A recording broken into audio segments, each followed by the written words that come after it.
Hi, this is a short video on some revision for the ontological argument. So, we have two main proponents of ontological arguments. Let's talk about Anselm first. As you remember, he was a monk and indeed the Archbishop of Canterbury in the 11th century.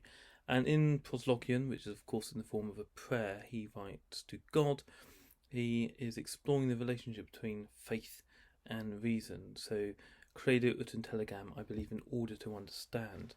He is not therefore necessarily trying to convince atheists that God exists, but rather show how his belief in God is completely compatible with his reason.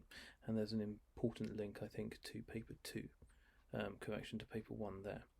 So, his first argument in Proslogion is as follows. Let's define God as a being than which no greater can be conceived. It's important not to confuse us with the greatest conceivable being.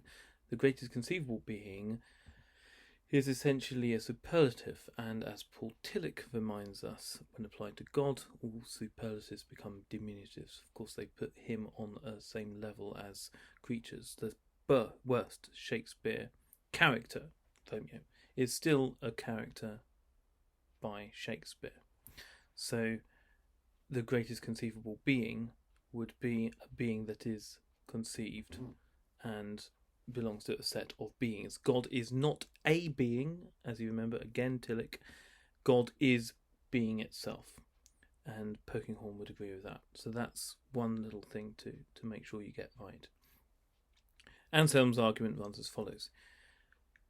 If we can conceive of a being than which no greater can be conceived, then that either exists in reality or it exists in your mind only.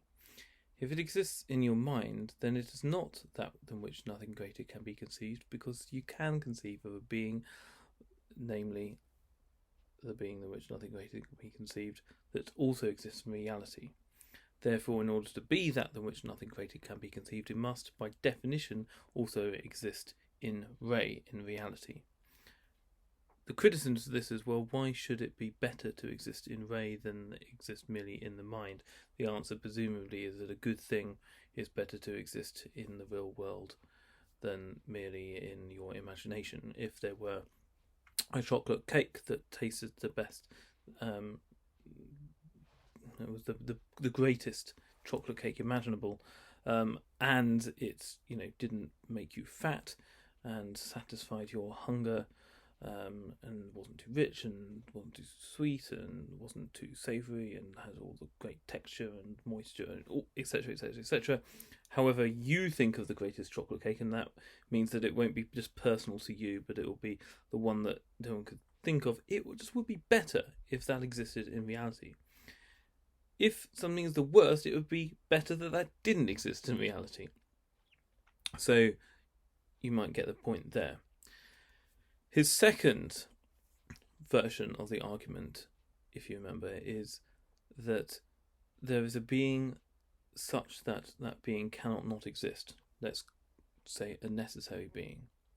Now, if you say there is a being that can't not exist, and that being does not exist, then you're saying there's a being that cannot not exist and that being does not exist, which is to say P and at the same time not P.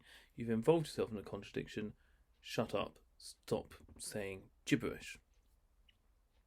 To reply to that particular objection, we have Bertrand Russell. Now, Bertrand Russell, as you remember, is talking with Copleston, and he is actually talking about the cosmological argument, but because the cosmological argument makes recourse to the concept of a necessary being, he is trying to criticise the very concept of a necessary being.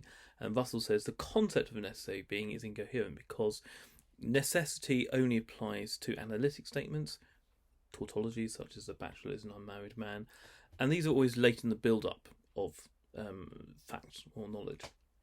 So if you think about the statement, all men are mortal, the reason we know men are mortal is because we've observed that people die.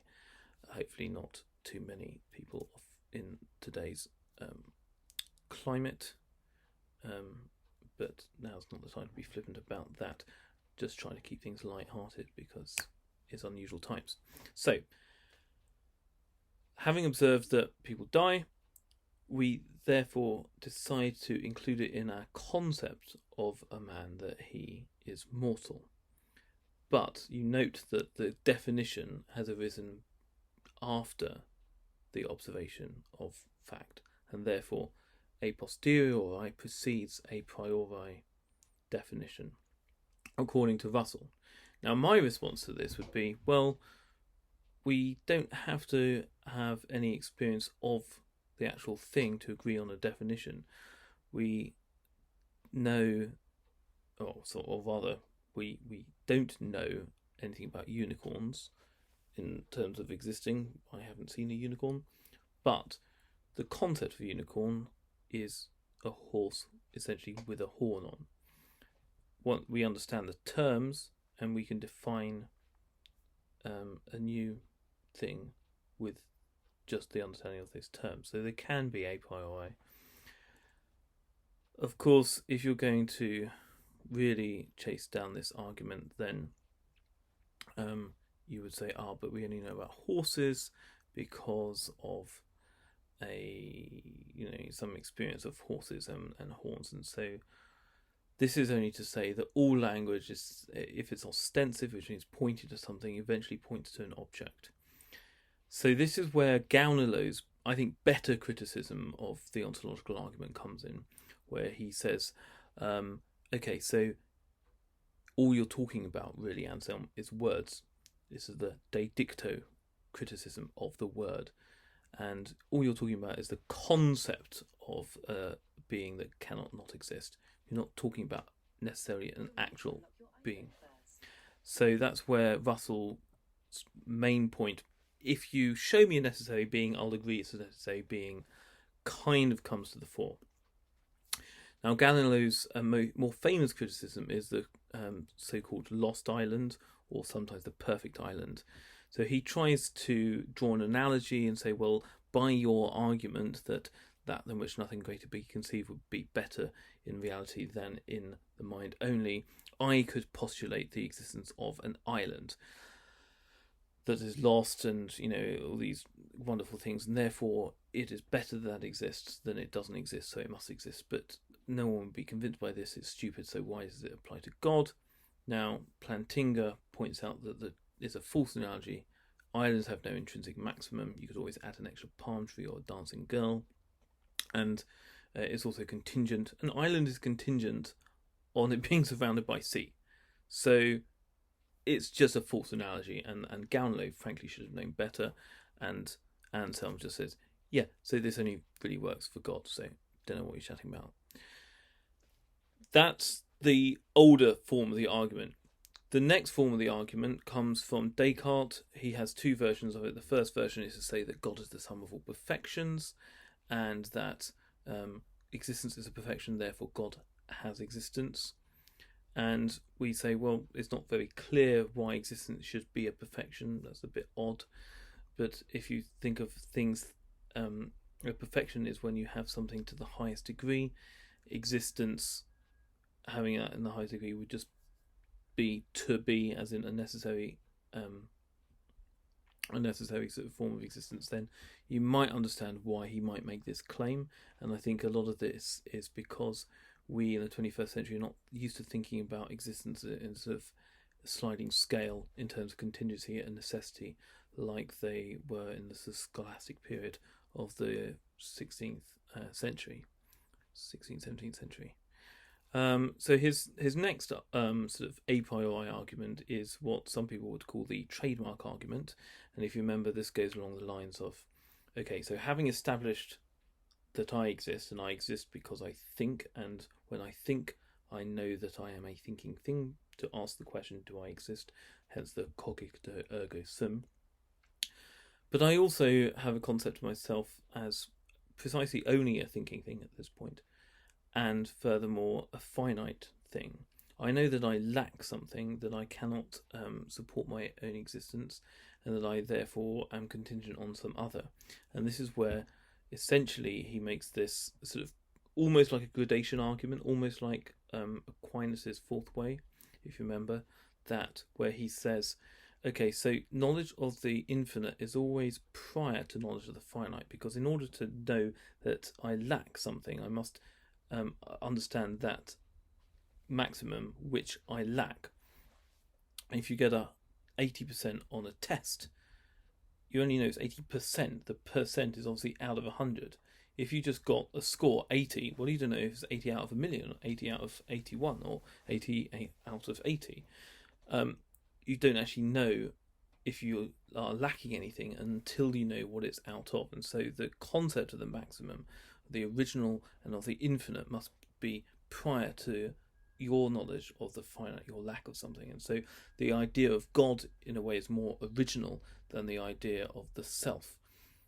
You could make a really kind of interesting and maybe slightly spurious link here to Schleiermacher and the idea of an innate feeling of absolute dependence, which of course is the God consciousness, or as Otto would call it, creature feeling. But that's a bit of an aside. So then you have the other main criticism, which is obviously from Kant, who says that existence is not a real predicate. It doesn't provide us with any further information about the subject to say that it exists. He uses the analogy, as you remember, of the money to say I have £100 in my pocket, or 100 imaginary pounds to say it exists doesn't add to our understanding or the conception or the value of the £100. It does make a real difference, obviously, to your balance, what you can actually spend in the shops, if you could ever go out to any of the shops, them being mostly closed because of the virus, but let's just say that you could. In other words, if you have a statement, the mug on the table exists, or the mug in my hand exists, the word exists is sort of redundant, because you're saying the mug in my hand is already implied that it exists by saying the mug in my hand. Adding that it exists doesn't give us any more information about the mug. Saying the mug in my hand has the word noise on, and that noise comes from Brooklyn 9999, which I hope you're watching, not now obviously, does add to our understanding of the mug. But just saying it exists doesn't, because it's already implied in the sentence, the mug in my hand. This is a point, by the way, that A.J. Ayer makes, so that all existential sentences or all existential propositions are sort of redundant. They're not actually adding to our understanding. In order to reply to this, I would say that it does depend on what kind of existence you're saying. If you're saying something necessarily exists, that's telling us something quite profound about that which you're talking to. So I would say actually that necessary existence is of a different kind of category, and that can add to our understanding of an object, i.e. God. Finally, another little version of an a priori argument comes via Spinoza, and he talks really about a sort of negative way of understanding it. So what prevents things from existing? Either something extrinsic to it, so I do not have a pink mug in my hand because I haven't bought one. That's what's prevented that from happening. Or because it's a contradiction, so a triangle having four sides. And then he says, okay, so if God does not exist, the only thing that would mean that God didn't exist is there's something extrinsic that prevents him from existing, but then they'd be bigger than God, and nothing could therefore prevent God existing, because then God wouldn't be God, so that kind of breaks down. Or it would be self-contradictory. But it's not self-contradictory to say that a necessary being exists. It is contradictory to say a necessary being does not exist. Therefore, since there's nothing that prevents God's existence, extrinsically or intrinsically, God can't not exist, so God must exist. And there, in a nutshell, you have ontological arguments, a few criticisms, and you need to decide whether you think it's all about words, that all we've done is to establish that the concept of necessary being is coherent, or if you think that that has actually demonstrated the in re existence of God.